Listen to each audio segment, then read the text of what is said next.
safety in the country. What was it about Alabama? LSU Tigers, number one. Go Tigers. And the next 4 years, I'm going to Stanford University.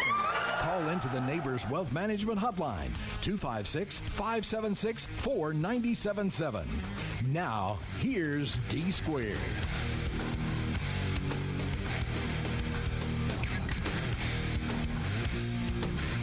Welcome, everyone, to the Tuesday edition of the Recruiting Blitz. I'm D Squared, Drew DeArmond, and this is Blitz Sports Radio. Bandy Man producing for me today. And, of course, Bandy will be on later with Captain Cool, John Abraham. Don't forget the afternoon blitz from 2 to 4. And, Bandy, I just saw one of the funniest tweets. You know, we didn't really get a chance. Scott and I, we covered a lot of bases today on Talking Ball. But I got to give Kevin Flaherty here a lot of credit. Kevin Flaherty, National College Basketball writer for 24/7 Sports and CBS Sports, said, hey, if there's only a couple of plays that go differently, it's a 40-point game. Oh, my God. That whole comment that the TCU coach made at the very at halftime about settling in. We got to settle in. Yeah, we got to settle in. It's 38-7 at halftime, moron. 38-7. You're down by 31. What kind of settling are you doing? I guess that's what they do in the Big 12. They have to settle in. It's called a football game. You were supposed to be ready. Give me a break. What pathetic television that was last night. Oh, but it was an SEC beatdown at least. At least the SEC still rules the world. Congratulations to Kirby Smart, Glenn Schumann, Will Muschamp even. He gets a national championship ring on his finger yet again. I believe he has one from 2003 as well. But, get a title ring. And I guess, what am I saying? He's got 3 now because he was on the staff at Georgia, took over for special teams, and Scott Cochran had his issues. Scott Cochran back now. Congratulations to Coach Cochran. He's got a ton of rings on his fingers. Georgia's 15-0, and now they'll continue to try to say which 15-0 team's the greatest of all time. I'm not sure any of them are. I'm not sure any of them was as good as 2020 Alabama. But again, you've got LSU from 2019. You got Clemson from 2018. You got this Georgia team. These are some of the best teams in the history of the sport. There is no doubt about that. And the Georgia Bulldogs, again, are the first team to win back-to-back college football playoff national championships. So congratulations to Georgia. I think we all felt like this was going to happen, no doubt about that. And I'll give Jason Caldwell, who was our esteemed guest yesterday and did an outstanding job for Auburn, and does an outstanding job covering the Auburn Tigers for Inside the Auburn Tigers and also Auburn Undercover. He retweeted that, and I saw that from Kevin Flaherty, and it puts it into perspective what just an unbelievable mauling this was. I mean, it was an absolute mauling. It was, getting hit by a truck. I mean, it was just TCU did not know what happened. It was like an old Mike Tyson fight, man, against Michael Spinks or whoever you want to talk about. I mean, just getting hit with a haymaker, and it's over. And it was over in the first quarter. It was absolutely awful.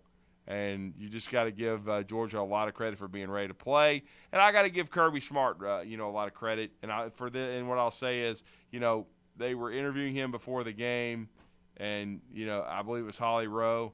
And she just said, Coach, what are we going to expect out of Georgia? He gave her one word, aggression. And that's what we saw. We saw Georgia being ready to play. I think TCU was the stage was too big. They were just happy to be there. They had no idea what they were up against. They thought the SEC was the Big Ten and that they could go out there, make some plays, they would be able to hang in the game. No.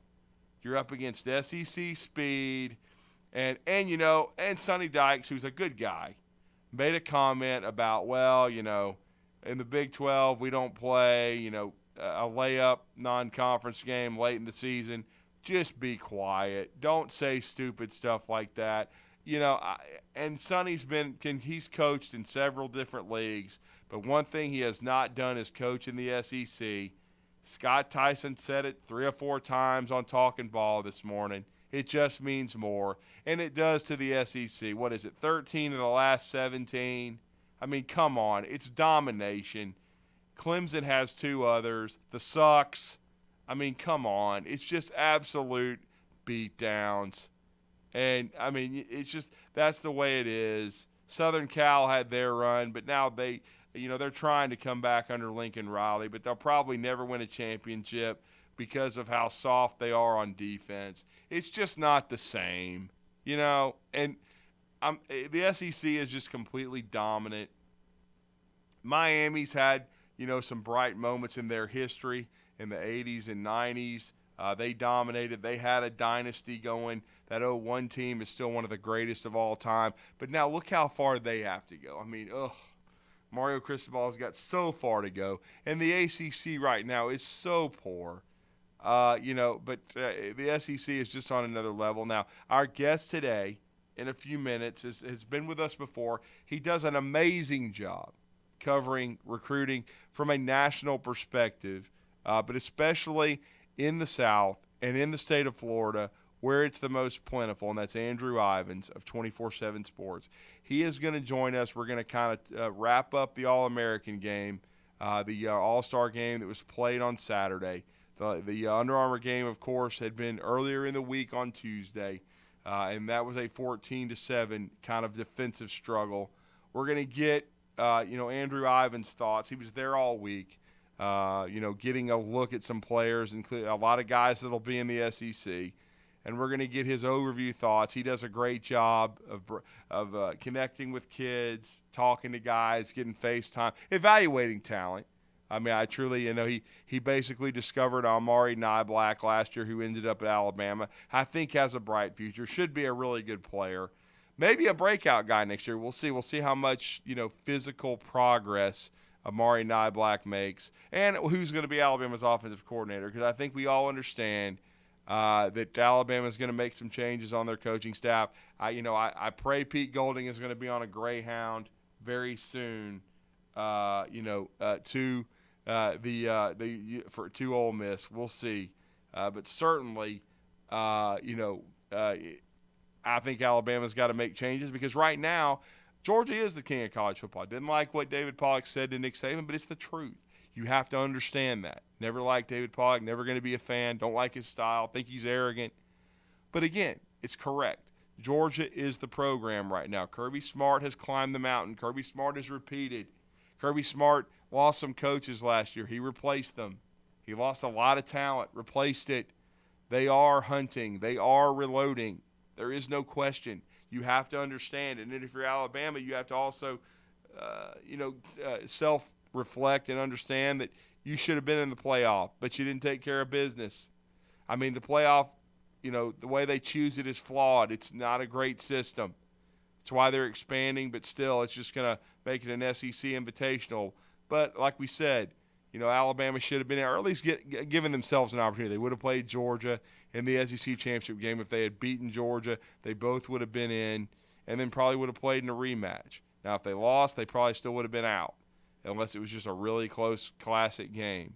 But I do think Georgia was the better team. I'm not going to deny Georgia their place in history. They were the best team this year, the best team in college football, easily. And so, and I say all that knowing that Ohio State could have beaten them, but woulda, coulda, shoulda. I mean, I just think Alabama let an opportunity slip through their fingers last year, but this was a bigger debacle for Ohio State and Michigan than what happened to Alabama a year ago. That Alabama team was flawed. They got the most out of it, really. They just had some bad injury luck. Michigan had injury luck or bad injury luck with Blake Corum, but still it was there to win. And I still don't get how Jim Harbaugh loses to Sonny Dykes. And then don't get me started on Ryan Day. Great roster, supremely talented, but his defense stinks, and he chokes in big games over and over and over again. Just not good. But again, if you want to give us a call, if you want to talk about the national championship game, talk recruiting, 256-576-4245. 4977 on the Neighbors Wealth Management Hotline. We'd love to hear from you, but also continue to support our streaming channel. We are the Blitz Sports Radio. We are the sister station to ESPN 97.7 The Zone. You heard me say it earlier in this segment. Don't forget the afternoon Blitz today with the Bandyman Bailey Lowry and Captain Cool John Abraham from 2 to 4. Outstanding local programming for those guys. They will be on here on the Blitz Sports Radio. Don't forget to download it, Google Store, Apple Store. Don't forget to download our ESPN 97.7 The Zone app. We know so many of you have. We are so thankful for you, our listeners. But if you have not, download that because you will have Alabama basketball twice this week. They will be on the road, a huge game in Fayetteville against Eric Walmart and the Arkansas Razorbacks. They will host in Bud Walton Arena, brought to you by Tyson Foods and Walmart in their basketball roster with their NIL packages. They will host the University of Alabama, but NIL is a huge factor with everyone. Alabama could be the best team in the SEC. Right now, Alabama and Tennessee trying to decide that. Rick Barnes has an outstanding squad. Alabama has a great squad in year 408 Oats. But Alabama will have one of their biggest tests of the year on the road in Fayetteville in Bud Walton Arena. The Crimson Tide will take on the Arkansas Razorbacks. You'll hear that game on Wednesday night as the University of Alabama will take the floor. And don't forget, on Saturday, and we will be in attendance on Press Row, bringing you the live coverage. But Matt Mitchell, in his first year from Murray State at LSU, he and one of his members of his staff were at the Huntsville City Classic that we put on, this past late December from the 27th through the 29th. They got a big opening SEC win at home against Arkansas. They came to watch a lot of the great talent in the Huntsville City Classic, but LSU will be traveling to Tuscaloosa, so that's going to be a big game on Saturday, and we will have that for you. And don't forget Bruce Pearl as well. Pardon me. Bruce Pearl, we talked about that with Jason Caldwell. They have a game tonight, and it'll be an ESPNU tip-off, 8 o'clock late.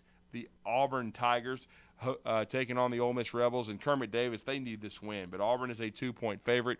Auburn needs to get a road win. They've already dropped one at Georgia. They've been very, very good at home, unbeaten in Neville Arena. But as Jason and I were talking yesterday, they need to get no question about it, a road win. It's very tough to get road wins within the SEC, no doubt about that. So we'll see what happens there. But Alabama, I don't even think there's a line right now. Alabama, as we said, a 6 o'clock tip. 5 o'clock the broadcast will start. So I believe the boys will be taking the day off on Wednesday from the drive, as Alabama will be on the airwaves for us on 97.7 The Zone on ESPN2. But you listen to the broadcast, the great call of Chris Stewart and our good friend Brian Pasick, our two good friends from the Crimson Tide Sports Network in the CTSN. Listen to their call. Turn down the TV. Listen to the call here on 97.7 The Zone, our sister station. But that will be a 6 o'clock tip, 5 o'clock start of the broadcast. And then on Saturday, as we said, when Alabama travels, back home, I should say, they are travel back home to host LSU. That game will be a 3 o'clock tip-off, and that will be national on ESPN. And Alabama has to get used to that because of Brandon Miller, who may be the best player in the Southeastern Conference. NBA scouts are going to be plentiful at every Alabama game. They're also going to be taking a look at Stretch, a.k.a. Noah Clowney. So, but Alabama and LSU will be one of the featured matchups on that Saturday. Another full Saturday in the SEC. Pardon me. And I got to tell you, too, the biggest game of the day, though, will probably be Tennessee taking on Kentucky, and they will be hosting them in Knoxville and Thompson Bowling Arena. Wow. I mean, Kentucky looked awfully bad at Alabama. Will it be another beatdown on the road? Will Tennessee handle Kentucky? That is going to be really, really interesting because the Wildcats and the Big Blue Nation looked awful against the Tide in Tuscaloosa. Now, Kentucky should win tonight. They are in Rupp Arena. They are a 20-point favorite against the rebuilding South Carolina Gamecocks from Lamont Paris. So Kentucky should get a win. LSU, ironically, with a 12-3 record, will be hosting the Gators of Florida. Todd Golden, they are only 8-7. Florida is actually, this is fascinating, Florida is a 1.5-point favorite at LSU. Wow, the Sharps must know something. But I would favor LSU in that game, especially being at home. But very interesting that the Sharps and the guys that know it have the Florida Gators, who got their first conference win at home this past weekend. LSU and Florida. Florida now 1-2 in the league as they beat Mike White's Georgia Bulldogs. But they're saying the Gators got a shot to get a road win. That would be unbelievable. It's coming from Caesars Sportsbook, no doubt about it. But as we said, in a few minutes, we are going to reconnect with Andrew Ivins of 24/7 Sports. We're going to just get a rundown of the All-American game, what he saw. I just want him to kind of go over the talent, some of the talent. A lot of it will be coming to the SEC, but some of it will be scattered throughout college football. This guy does an amazing job of tracking kids and players, throughout the year. And we, of course, have had him on to talk about Alabama targets. We've had him on to just talk college football recruiting. He's always been very generous with his time and with us, and we look forward to reconnecting with Andrew Ivins, no doubt about it. And as we've also talked about in this segment, we talked about the beatdown with Georgia winning their second straight national championship. And, yes, they have a dynasty going because they played for one in 2017, 5 years ago. Kirby, since that 2017 season, he had a little bit of a rebuild going on when he got there. He only went 8-5 in year one in 2016. But since 2017, it's been the Georgia Bulldogs being in the mix. Now, they haven't won it every year. They certainly didn't win it in 18 or 19, even 20. But the last 2 years, 21, 22, they certainly have won the college football playoff national championship. He's also won his second SEC title. He's starting to stack championships and rings, and certainly they are the preeminent program now in college football. I think Alabama is still there, though, as well. I would still put Nick Saban above Kirby in my coach rankings. I know a lot of people want to make Kirby out to be the czar of college football and the best coach in the country. I'm not ready to do that yet. Nick Saban has had too much longevity in this. And let's understand something.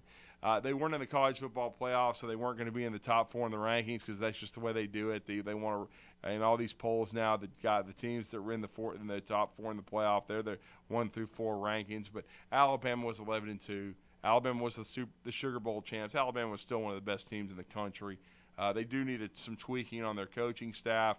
We'll see if that happens in the coming days. I'm expecting it to happen. I still think my money is on both the coordinators being gone, but we're going to see what Nick Saban wants to do and how he's going to build this roster. Is he going to add more portal transfers? And speaking of that, perfect segue. Since we got off the air, this is pretty amazing. Now, we hinted at it. We brought their names up.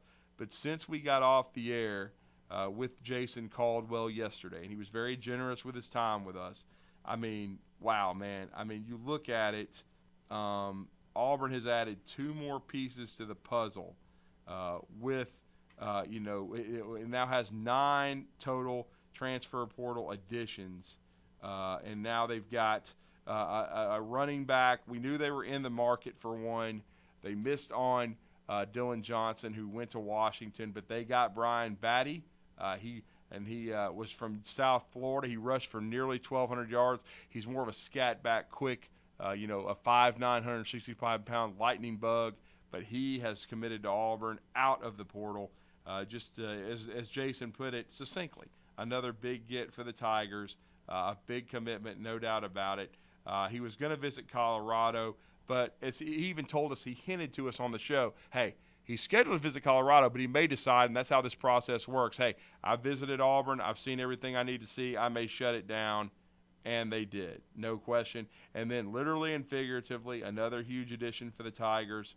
as they were able to get Nick Mardner. Nick Mardner had played for Marcus Harris, the new wide receivers coach at Auburn, when they were together at the University of Hawaii. Said he played his best ball for him. Mardner had then transferred to Cincinnati for Luke Fickell. Luke Fickell now at Wisconsin.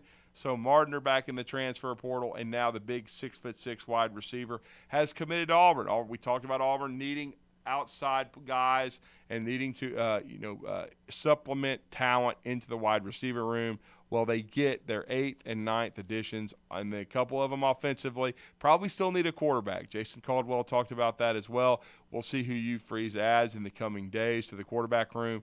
But like we said, I mean, it's been a whirlwind for Auburn. They seem to be having new visits and even commitments.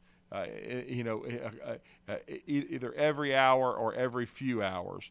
You need to be, locked on to ITAT Jason. That's Jason Caldwell's Twitter account. Keeping up with Auburn Undercover and their coverage. Keeping up with Cole Pinkston and Auburn Live on 3, part of On 3 Sports. Both those gentlemen have been very generous with us. They do a great job of tracking this stuff. And Auburn with 9 additions in the transfer portal. But speaking of recruiting, speaking of one of the best in the business, Andrew Ivins is that for 24/7 Sports himself, and he will join us next to recap the All-American Bowl, the prospects he saw. We're going to talk to one of the best recruiting analysts in the industry, Andrew Ivins, next. Stay with us here as we go on a break here on the Blitz Sports Radio with D Squared.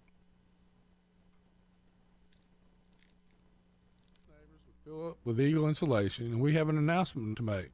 Yes, Wes, we are now Eagle Masonry and Insulation. Still a place to call for your installation needs, but now we offer masonry services. What kind of masonry projects can you handle? Wes, no job is too big, no job is too small. We can do renovations, new construction, outdoor fireplaces, fire pits, brick landscape borders. Well, when you came out to my house, you did both the insulation and masonry at the same time. You guys did rock for me, you did brick for me, and you insulated my house. That's usually done at the same time that you're building a house. Absolutely. It really capitalizes on 2 services you need at the same time, and you can get one company to handle both of those.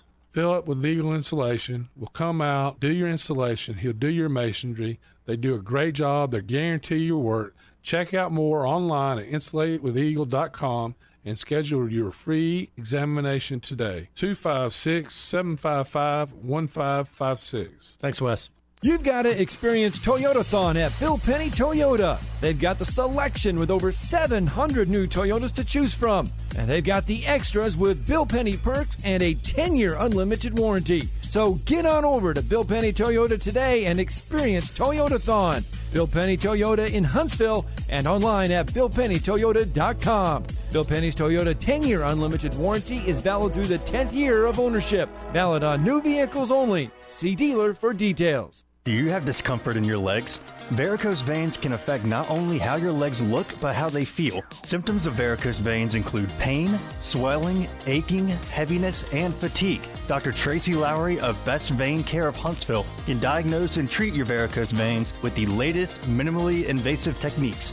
Diagnosis and treatment is covered by most insurances. Call 256-715-7151 to schedule your free screening. Go to bestveincarehuntsville.com. Tom Luganbill here for my friends at Woody Anderson Ford. Bobby White and his team take great pride in their service department, and you can see it the moment you walk into those beautiful new service lanes. And just like a championship team, they all work together to make sure your experience is second to none, whether you drive a Ford or not. Also, check out the gold certified pre-owned inventory at Woody Anderson Ford for great deals every day. Stop by and see them at Jordan and Sparkman or at Woody Anderson of Madison on Hughes Road, or visit WoodyAndersonFord.com. If you run a business, whether you're in plumbing, HVAC, or construction, you know that commercial vans aren't one size fits all. Some vans are too small. We're gonna have to make 2 trips. Others too big. Watch the top! Watch the top!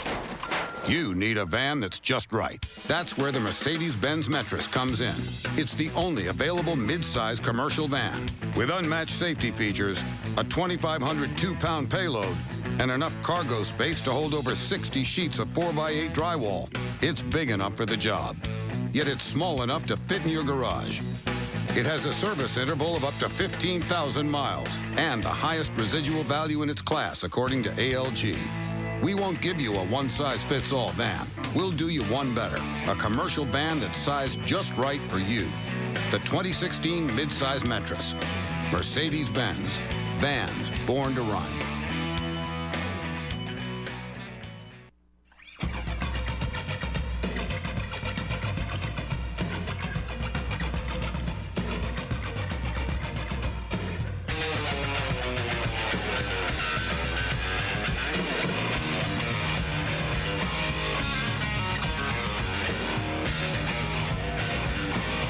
Welcome back to the Tuesday edition of the Blitz. I'm kind of recapping the national championship epic beatdown, 65-7.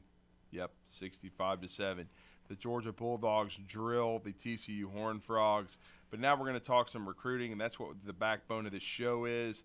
And this gentleman has been very generous to join us on multiple occasions, on Talking Ball as well, but especially on this show, because he is the director of scouting now. Keeps moving on up, as the Jeffersons say, on 24/7 Sports.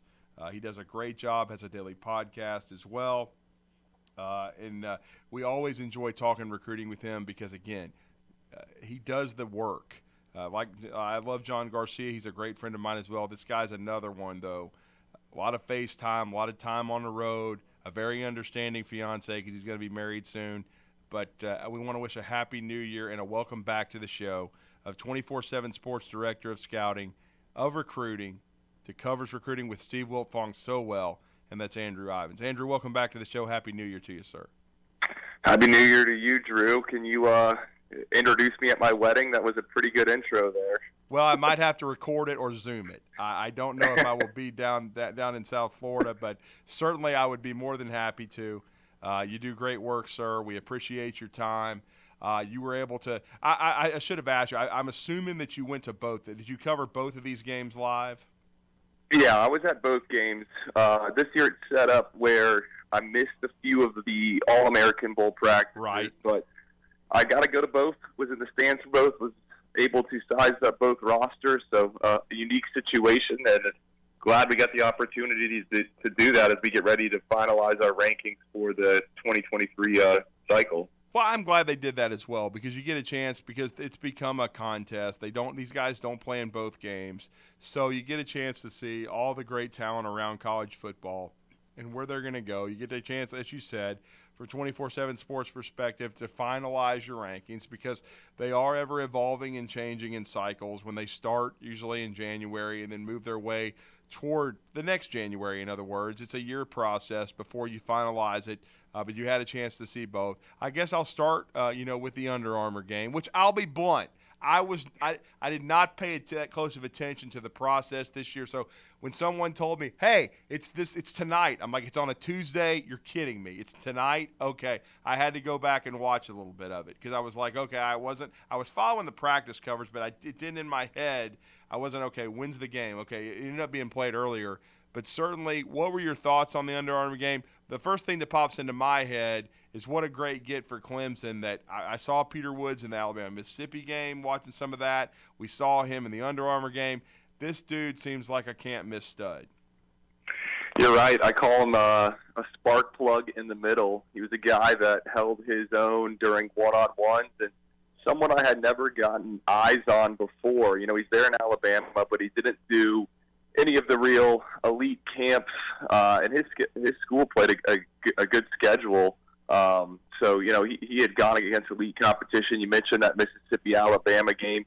He dominated there, and then he comes to Orlando, and he was Mr. Energy. I mean, he was kind of the voice, had a big impact in the actual game, had a sack, multiple quarterback pressures. I think he tipped a pass or deflected a pass that ended up getting picked off there in the secondary. So he was great, and he was someone that we have been discussing behind the scenes at 24/7 Sports for a while now. He's not the longest of individuals, and our rankings are always going to reflect the NFL draft process and kind of what those executives do and look for, and arm length is a super important key trait when it comes to the point of attack players, and Peter's a little sawed off, but he's making it hard for us not to move him up in the rankings. So we'll see how things shake out, but Clemson, they're going to lose some of that defensive line group they've had, and they got a really, really good unit coming in, and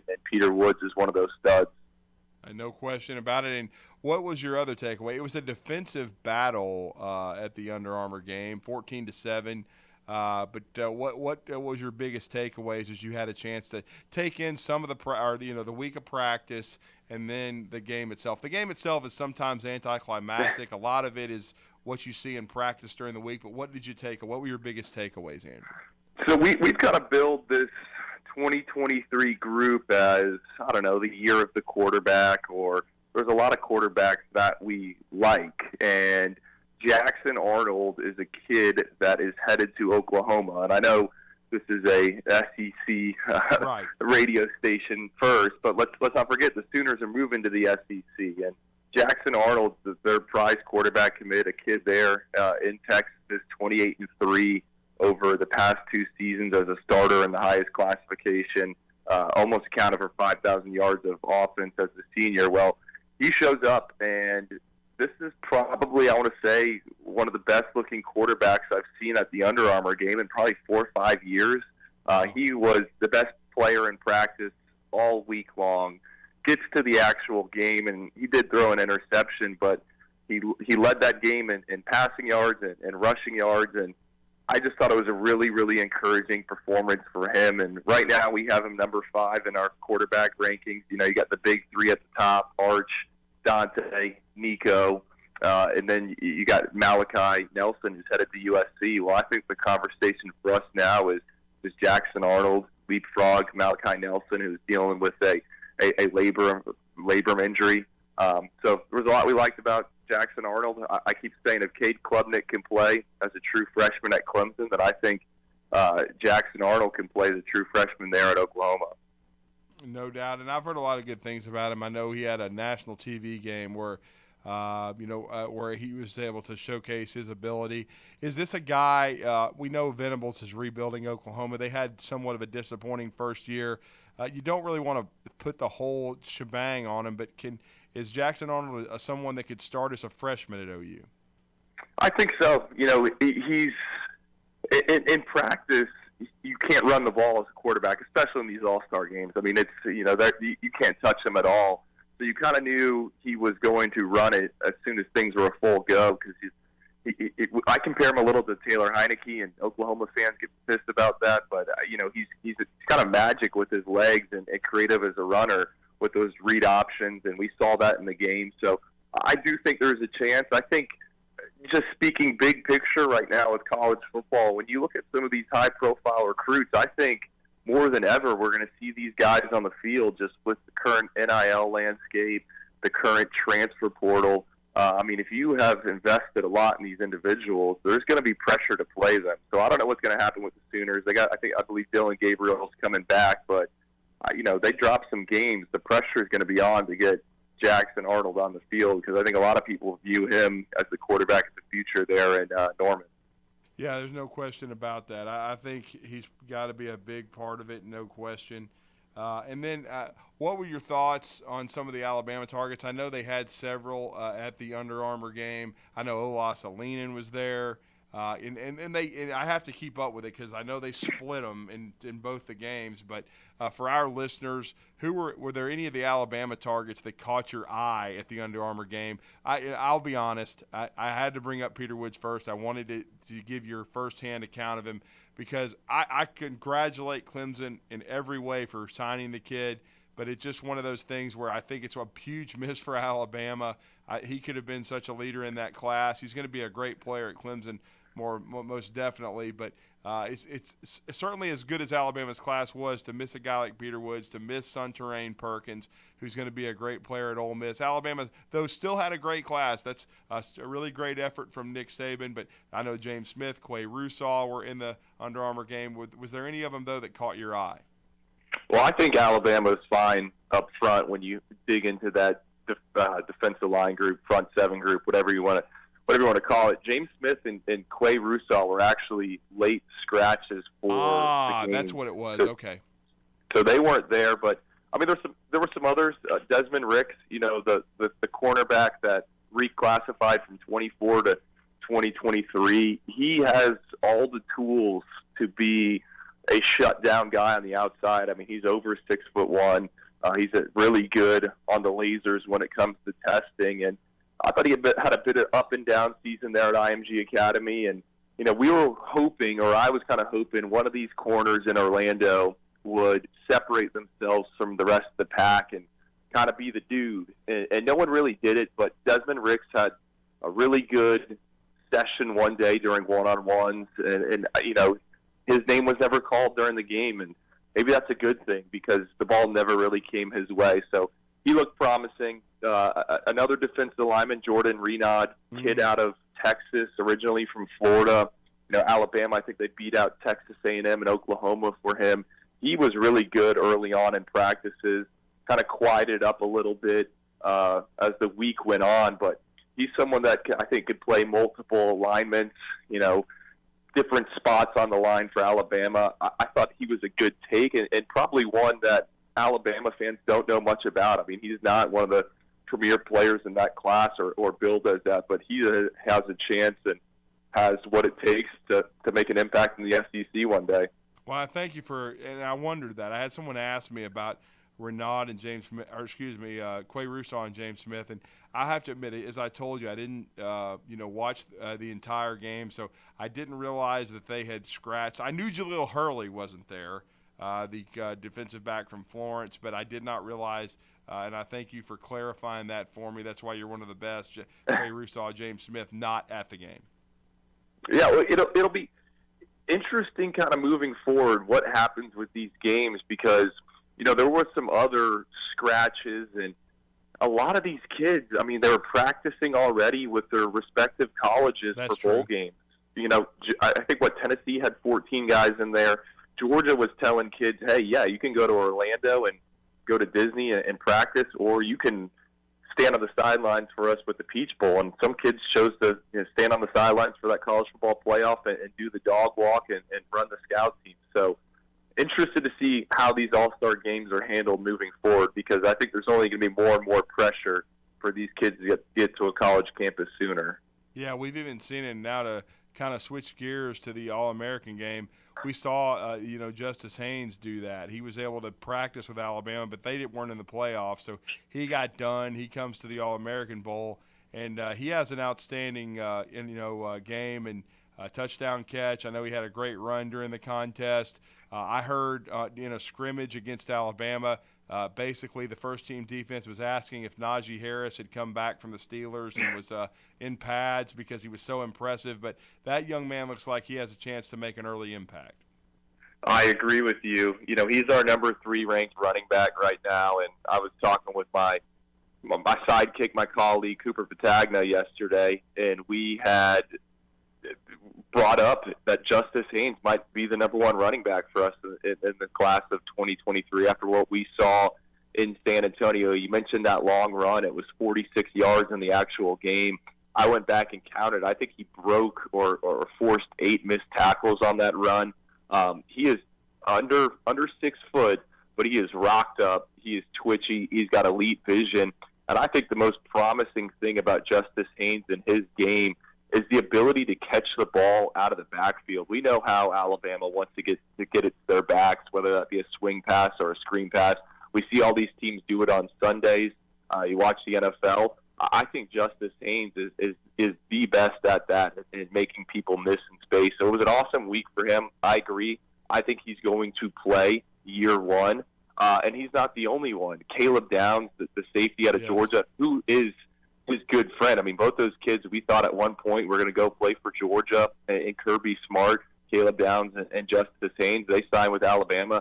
Caleb Downs, to me, is the safest prospect here in the class of 2023. He had an interception in the game, also got a wildcat run, a touchdown run out of taking a direct snap, and his versatility was on full display. He'd come up in the A-gap, smash a running back. Next snap, he's in the slot covering a tight end. Next snap, he's all the way on the outside covering a wide receiver. So he was impressive. And then one more. I know I'm going on and on here, but Keon Keeley, man, the big pass rusher out of the Tampa area. a guy we had not had much live exposure to. I had to go drive to his spring game back there in May. That was the first time we saw him live. I liked him, but you still didn't know. We didn't have all the data points. And, man, they call him the Viking. He's got a Norwegian background. We didn't know much about it, but we were talking to him in San Antonio about it. Family's originally from Norway. Been there 11 times. They call him the Viking, and he was awesome all week long, and someone that is our top-ranked defensive player, but somehow you come out of that game thinking, man, he's like underranked at number 4. So he was great. Well, and I know we've talked with you about him in the past, and you had said that you hadn't seen a lot of him live. That was the thing. He was a highly ranked player, but you wanted to see really how truly good he is. You had a chance to extensively see him in practice and in the games this past week for the All-American Bowl. I've been interested because I wondered if he would end up being a true D-end with his hand in the dirt, but you had a chance to see him. Is he a Will Anderson type guy? Can he play standing up?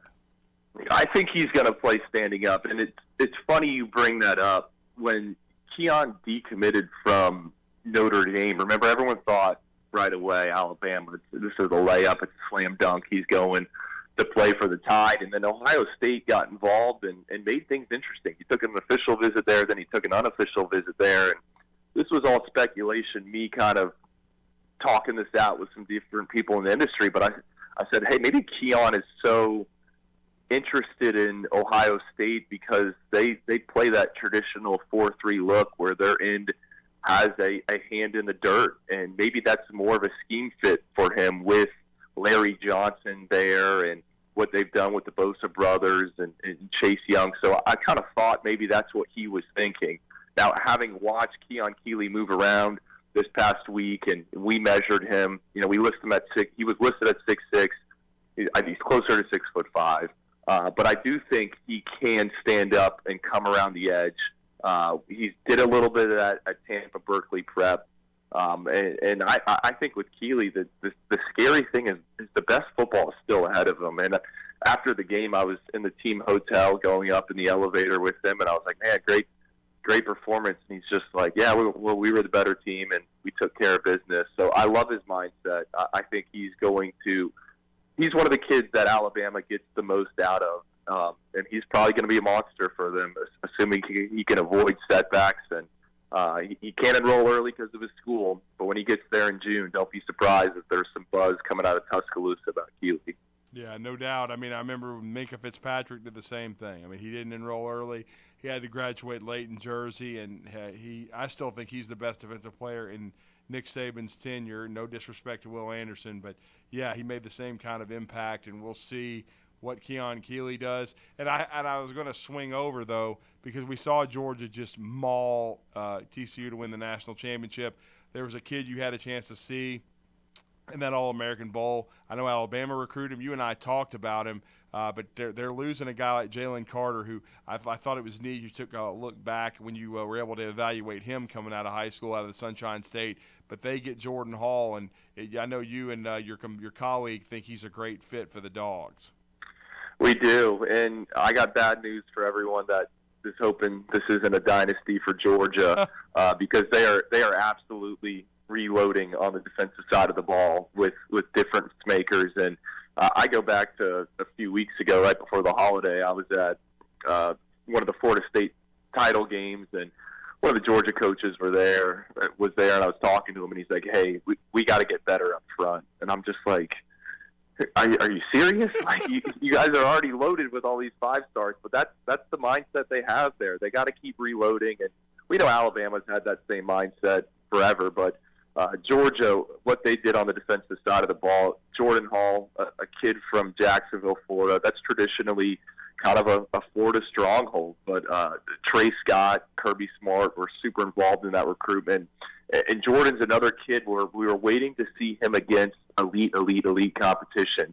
He's at a small school. School's never had an All-American in 30 years, and he held his own in San Antonio. We love his arm length. I just talked about it with Peter Woods. I mean, this is a guy that checks every box from a height, weight, speed, length standpoint. In the game, actually, I didn't know this. The NBC broadcast, I guess, didn't show it, but he made a tackle for loss on Saturday took out a wad of cash and threw it all up in the air, which was pretty unique. But if you know anything about Jordan Hall, he's got a interesting personality in terms of he's very outgoing, very nice kid. So was surprised he did that. But no, Jordan Hall, he's probably going to make some noise there in the middle because we saw it last night when Bear Alexander was in there. I mean, he's more athletic than Bear Alexander. So, again, Georgia just reloading. Well, and then another kid, and sometimes in recruiting, and I've said this, repeatedly because I follow it closely, especially when we're covering Alabama and Auburn in this state. Kids will commit early, very early in the process, and then fans focus on the late signees and the late commitments, and they forget about somebody, and he gets overlooked in the class, and he ends up being a great player. But I know he had a great week at the All-American game. I was, when I was following you guys' coverage, I was reading reports about him every day, what he was doing in practice, then what he did in the game. And I've talked to his high school coach, who played with Courtney Upshaw on the state championship team, was a wide receiver, Jarrell Jernigan, at Troy, and in the NFL on a Super Bowl team with the Giants Super Bowl championship team. But he was raving about Yanze Pierre and how good he could be, and thought he had even more potential than his former teammate Courtney Upshaw. And I know Yanze caught you guys' eye this week. He did. He did. And he had one of the the more audacious hits I've seen in an all-star game setting. He popped Dante Moore's helmet off when he got free. He is someone that has been a bit polarizing in terms of, trying to figure out what he is, and then he really came alive in San Antonio, and I think we tapped him as our biggest riser, or maybe it was welcome to the elite. He passes the eye test. I remember the first day I got in San Antonio, we were walking around on the Riverwalk, and you're still trying to learn the roster in terms of how tall someone is and how big someone is. And we walked by a group of players. I'm like, who is that? And they're like, that's Yanze. I'm like, oh, okay. So he's a big individual. I think he's someone that they're going to be able to stand up, and he's going to be screaming around that edge long term. Well, and finally, the last couple of guys I wanted to ask you about it. That's got to do with our state. I'd be remiss if I didn't ask you, about Tyler Scott. He was a big commitment for Auburn. Hugh Freeze closed strong in his first class and taking over and turning that recruiting effort around. But as you saw him, what kind of impact can he have for the Tigers? I really liked three of the Auburn signees out there at the All-American Bowl. Tyler Scott's one of them. Late bloomer, was originally committed to Arkansas State, out of nowhere turns into this priority for Power Fives around the country. I mean, he visited USC, Texas, Alabama, Auburn. He's a bigger outside corner. He's got clean footwork, clean technique, gets aggressive at the catch point. So I think there's a chance he could play early. I think with him, what's encouraging is he's more of a outside corner, whereas this other guy, Kayan Lee, who I really, really like, I've long been a champion in his recruitment. He was good in San Antonio as well, and I think he's more of an inside corner. That's a kid they flipped from Ohio State. He had a good week. So, Hugh Freeze and his staff adding what I think are two guys that could be starters for multiple years there in that secondary. And then you toss in Keldrick Falk, and I got some people pissed off when I said this, but to me, Keldrick Falk, out of the two All-Star games, from an eye test and just sizing guys up, standing in pads on the field, I think Keldrick Falk was the prettiest of the bunch. And, we have him at 6'5", 270. I think he came in bigger than that, but he has what I would call an NFL frame, and he had a good week as well. So I think Auburn did a really good job over the past few weeks, and I know they're super involved in the transfer portal, but when it comes to the high school recruiting, I think those are three difference makers on the defensive side of the ball that they added, and really they were kind of all flips. Keldrick Falk from Florida State, Kayan Lee from Ohio State, and Tyler Scott. I think there was a time when that recruitment was definitely trended somewhere else. And then finally, Caden Proctor. Alabama has, the last couple of years has had some issues as offensive tackle. It was a little better this year. They were a little more consistent.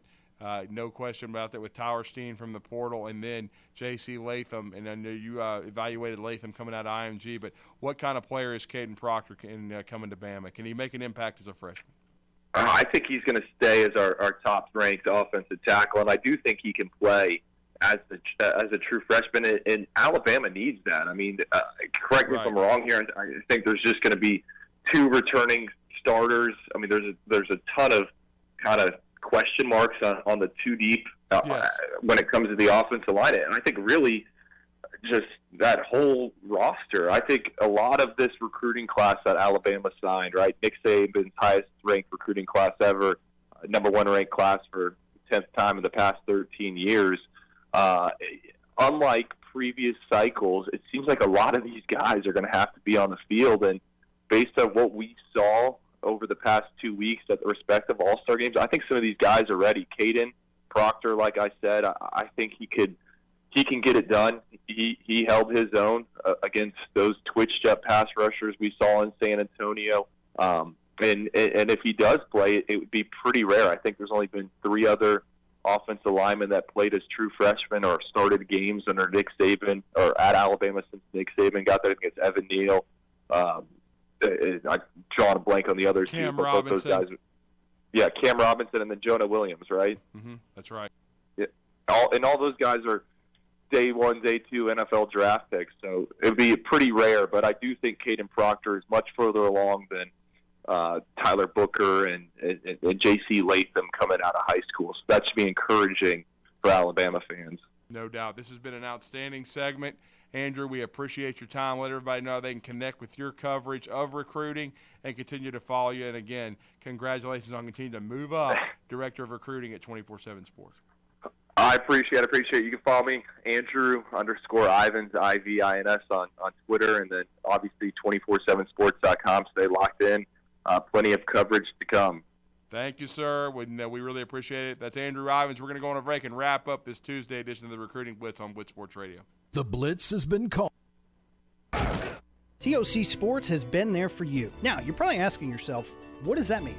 It means for more than 20 years, Alabama's largest orthopedic group has been there providing coverage and care to more schools and student athletes in the Tennessee Valley than any other group. It means whether you are the star football player, the all-region volleyball ace, or someone who hurt their knee in a weekend pickup basketball game, TOC Sports physicians are proud to have the opportunity to care for all your orthopedic needs. It means for parents, coaches, athletes, desk jockeys, or even weekend warriors, TOC Sports physicians continue to meet and exceed the orthopedic and sports medicine needs of our community. But most importantly, during these challenging times, we're here for you now and will continue to be here. So as long as there are players on the field, games to be played, and contests to be won, the orthopedic specialists from TOC Sports will be ready to help. We don't know what the future holds, but you can count on the TOC Sports team to stay committed to you so you can stay in the game. Call 256-539-2728 today and ask to see a TOC Sports physician. Check them out online, also Facebook, Twitter, and Instagram. Look out in the street there. You know what you don't see?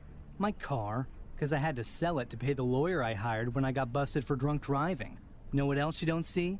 My girlfriend, who decided that a guy with no car and no license and no money was no fun. And hey, you know what else you don't see? You don't see me leaving for work in the morning, because I missed so much time with court and everything that I got fired. Drive sober or get pulled over. Paid for by the National Highway Traffic Safety Administration.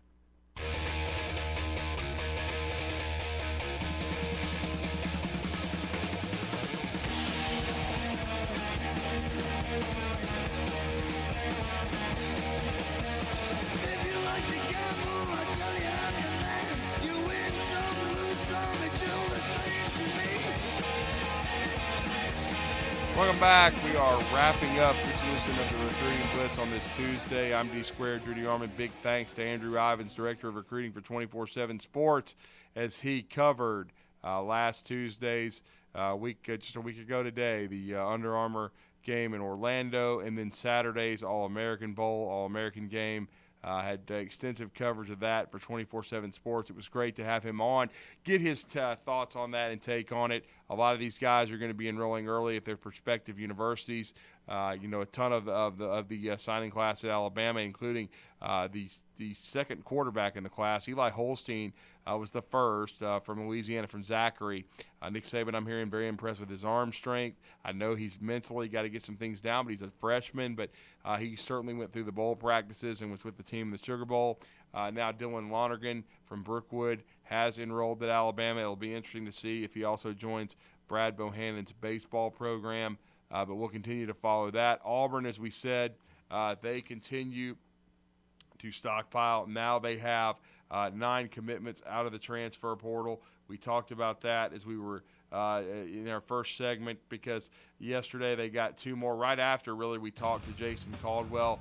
A little bit after that, maybe a few hours later, they added their 8th and 9th. Brian Batty from USF, South Florida, the nearly 1,200-yard rusher. And then, as we said, from Cincinnati, Nick Mardner also had been at Hawaii with Marcus Harris, 2 big commits. Don't forget the Bandyman Bailey Lowry, Captain Cool John Abraham, 2 to 4, the afternoon blitz later today. Everybody stay warm. We got some high school basketball tonight. Huntsville High, Albertville be over there for a big 7A Area 7 game. We'll talk to you tomorrow.